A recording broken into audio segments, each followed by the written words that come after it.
This is how you can create your own Chrome extension that fetches the queries being used by ChatGPT in order to give you the best answers and product recommendations.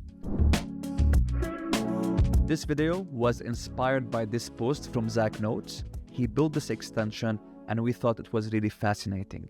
Being able to understand the thought process of ChatGPT can help us optimize our content strategy in the hopes of getting our product and brand being featured in these answers. But we thought we can improve this Chrome extension even more. Why not add a new tab that takes these queries and then using AI suggest a list of content pillars and topics to write about in order to answer these questions. So, step number 1, we went to ChatGPT, we uploaded the Chrome extension files from Zack, and then we asked it to replicate the same functionality, but also add a new tab that would suggest these content pillars.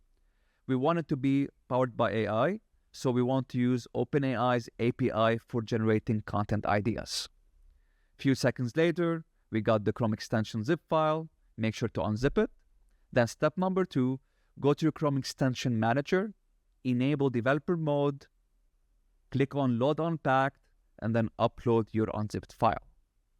Step number 3, go to platform.openai.com and then create a new secret key.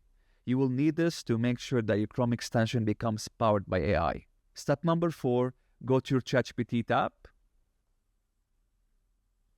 click on the Chrome extension icon, and then paste your secret key here and click on save. And now whenever you're asking any question on ChatGPT, this Chrome extension is going to pop up and you're going to get the queries being used by ChatGPT to answer your question. So in this example, it was, what is the best CRM for startups? And you can see the thought process of ChatGPT. So some of the queries were best CRM for startups 2025 recommendations. And then the second one includes features, pricing, and comparison. And then if you click on content pillars, you can see some topic recommendation and sample titles. And we can use those to hopefully write new content and optimize our content strategy.